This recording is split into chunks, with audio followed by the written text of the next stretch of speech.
the suppression of the use of marijuana and of the forces lurking behind it are the most important jobs this department is now engaged in. In 1930, the records on marijuana in the Washington office of the Narcotics Division scarcely filled a small folder like this. Today, they fill cabinets. Welcome, ladies and gentlemen, Coloradians and everyone that's smart enough to listen from the outside. One of the most amazing plants we've ever discovered. The pot party, the trippers, the grasshoppers, the hip ones, all gathered in secrecy and flying high as a kite. Yeah, we're talking fine cannabis today, but we would be remiss if we didn't give a shout out to our favorite sponsors in the world. We want to give a shout out to our friends over at Seed and Smith Cannabis. Y'all hear us talk about not only the dart pen, but they got killer flower as well. You can go to www.seedandsmith.com to see where the nearest location to you to pick up fine cannabis. Again, you know, the dart pen, they also have all of those great flavors in the dart pen in their 510 thread as well. So if you have a couple batteries laying around, maybe you lost your dart cart like Kip did, and you just have the batteries at home, they've got the 510s available across the community. So I definitely recommend it. They're great people providing great products. Can't vouch for them enough. That's Seed and Smith Cannabis. They have 2 locations of their own shops, one on Oakland Street and then their flagship location at 1413 Hecla Way. And also, don't forget, you can go to places like Pot Guide, Weed Maps, and all that. They will help you find your product. Whatever you may be looking for, whether it's the guests from today's cannabis, or if it's Seed and Smith, or if it's our badass friends over at Callie's Cannabis, our second sponsor of the day. As you know, they have an epic rewards program, loyalty points that you get free stuff walking out the door. And then obviously we have the dollar joint cards. Callie's Cannabis serving up primo flower, as well as all the hits that you look for in edible companies and things of that nature. They have all of that at their locations, including the North Glen location, their 31st and Larimer location, and their location at 8th and Kenosha Court. Fantastic spread. You can get whatever you need. And Charles is in charge of the grow, so you know it's fucking fire. He's also going to be helping with the March dinner series, so stay tuned throughout this episode and listen for that pre-sale code that may be somewhere in here that allows you to buy tickets early to our dinner series for March 24th. Tickets go on sale this Friday to the general public, but on Thursday you'll have a little insight as to how you can get those tickets. So stay tuned and listen all the way. Welcome back, ladies and gentlemen, to another week of Stoned Appetit with your host. As always, it's me, Kip, and across the screen, Chris, we're going back-to-back screenies. How are you, CB? I'm doing great. It'd be better if this was in person, but it's a repeat guest for you and a new guest for me. Yeah, well, we're going to talk about the new shop and we're going to definitely go visit it. So as you hear this, you're actually able to see pictures on our Instagram from when we went and did a site tour in between the intro and things of that nature. But today we're sitting down with repeat guests, Jon Spadafora and Mike Leibowitz from Veritas Cannabis. We've heard people tell us in the past, Chris, that we got people hooked on Veritas because it is finer cannabis options. It's the upper echelon of weed. And after we had that episode, we kind of got hooked on that smoking purely dank ass weed train. It's that top shelf.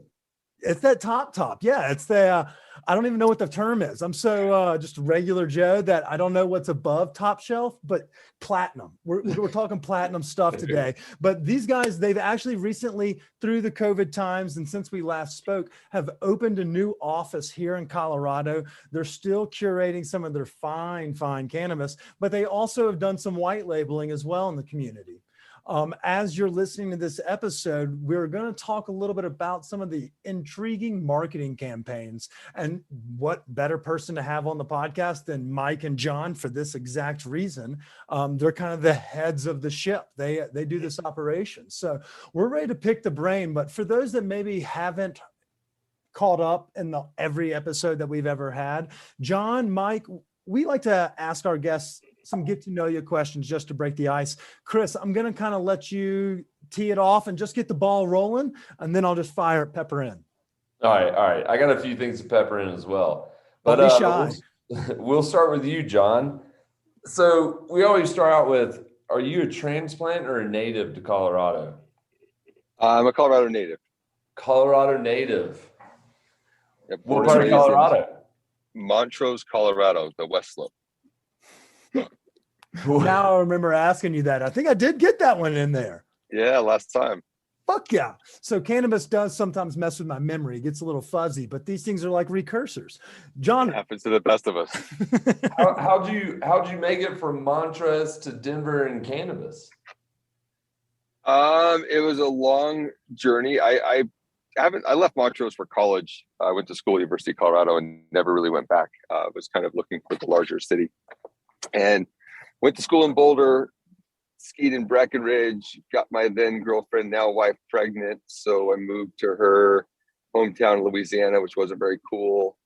And then I got pulled into like the casino world, eventually ended up in Vegas before moving back to Colorado in 2014. And shortly after I moved back to Colorado, ran into a college buddy who had recently partnered with Mike on what was to become Veritas Cannabis. So that was my super quick route from the Montrose to Veritas. Yeah, but hold on there. version. Where in Louisiana did you say it sucked? It didn't suck. It was very hot and humid. I'm gonna get into some trouble. She lives in Lake Charles, Louisiana. It's like there's a lot of hurricanes and a lot of bugs and there's a lot of humidity. So it's really, that place kind of really sucks. tough adjustment coming from Breckenridge. Yeah, it's kind of sucked. That's in my I-10 corridor that y'all shitting on. But before we ask Mike any questions, I want to give a quick shout out to Jon's. How is that your? Sorry, I want to know about your Gulf I-10 trash. corridor story. I like how you claim it. That's awesome. Yeah, I'm Gulf trash. Thank you very much. I was born in Louisiana, lived in Mississippi, families in Mobile as well. So I kind of have that corridor dibbed. I call dibs, Jon. Sorry. You can have it.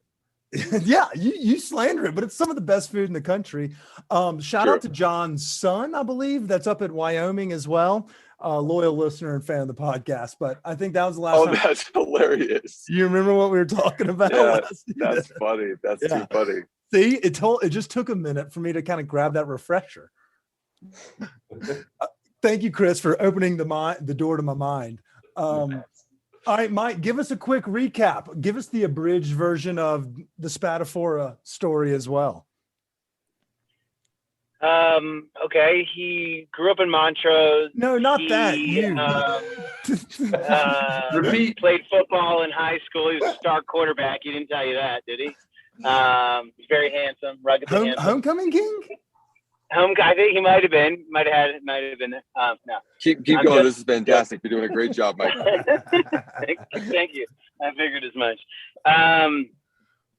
Well, my name is Mike. I grew up on the in the mean streets of Hartford, Connecticut, and I came out to school also at the University of Colorado, but I did not know Jon out there.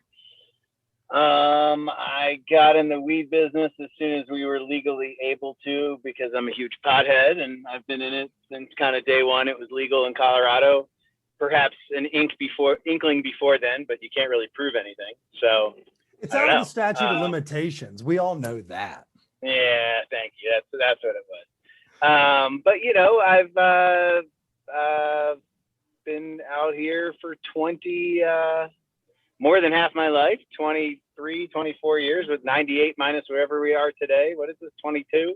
24 years I've been out here. So I'm a Coloradan and I'm a Broncos fan, and I'm here. I'm not going anywhere. I love this place. Wait, time out.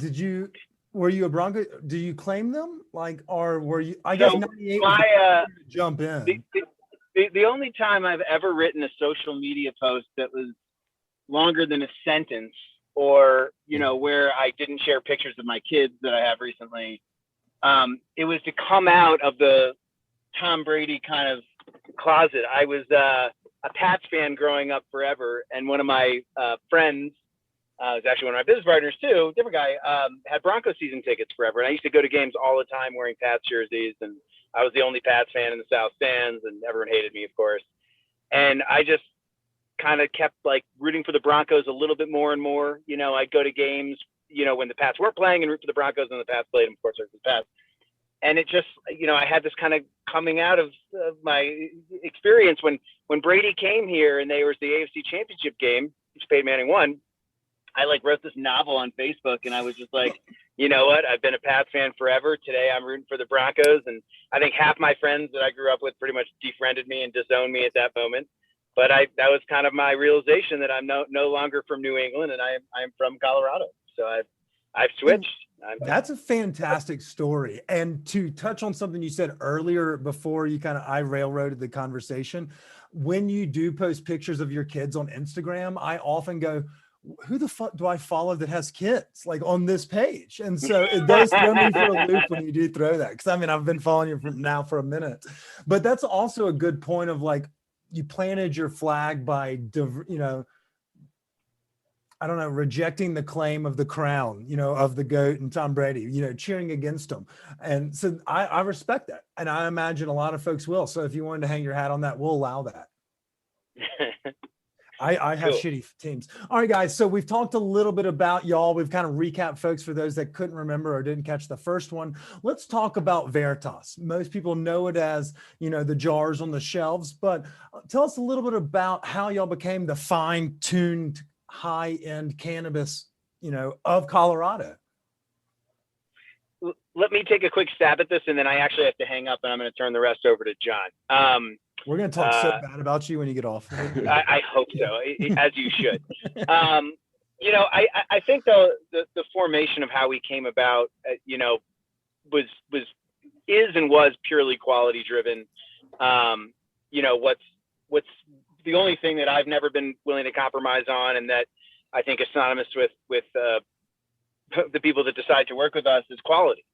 We've thrown out enough weed to make you sad and depressed to realize that, our standard for what goes in our packaging now and for what we sell to the public is, something I feel like I would want to smoke myself, and that's what we smoke. So, we strive to create, we know there's a lot of weed options and a lot of choice out there, but we really strive to make, the experience as authentic as possible. Every strain is authentic to what the genetics are. And, if we're putting in an eighth jar, you better believe it's going to look really beautiful. So, that's something that we've kind of been obsessed with, and, hence the name, The Truth, that to us, that's really been, our singular focus, has been not been willing to compromise, our quality for anything or anybody. No, and I can understand that. And oftentimes, I know that y'all have done some work with folks like, cookies and things of that nature, so that it can kind of get a little bit crazy. Are y'all still doing a lot of that white labeling? That's a lot to undertake, because cookies is a fucking huge brand. And then y'all are also producing high-end cannabis as well. Does that get a little hectic or crazy over there? Did y'all see this in y'all's foresight of having to work with Burner and things? Perfect time for me to hang up. Peace. Have a great night. No, we'll throw that one to Jon. That was really that's hilarious. Come to the office sometime and we'll have some lunch, Skip. Come hang out. All right. See you, buddy. It was amazing. He just exited at the most perfect time, curtain out, mic out. Perfect. Yeah. He was like, "Oh, is that a loaded question? I told you we would Barbara Walters you every now and then." Yeah, you guys are good. I wouldn't say good, but we're here. You're available. We'll take it. Yeah. I got you for 30 minutes. But yeah, the question still stands, Jon. I mean, you're the head of sales and marketing. Y'all have seen definitely a boost in sales for y'all's product. How's it been with spreading yourselves by working with cookies and having a competitor selling your product on the shelf as well? It's been great. We got into the cookies relationship with the idea that it would help us to expand awareness of who we were. And it certainly has done that. I would say even more than we originally expected. I think that it put a light on us. And, you talked about people know us for our jars. I think the jar represents accountability. We're responsible for what we put in that jar. We're accountable to our customers for what we put in the jar. And I think cookies helped us to get to a spot where the Colorado market, one, was ready to start trusting packaged product. And that was a really good thing for us. And it also gave us access. It's some cool stuff. Our garden team manages 120 different genetics right now, which is incredible. And, that variety of flavors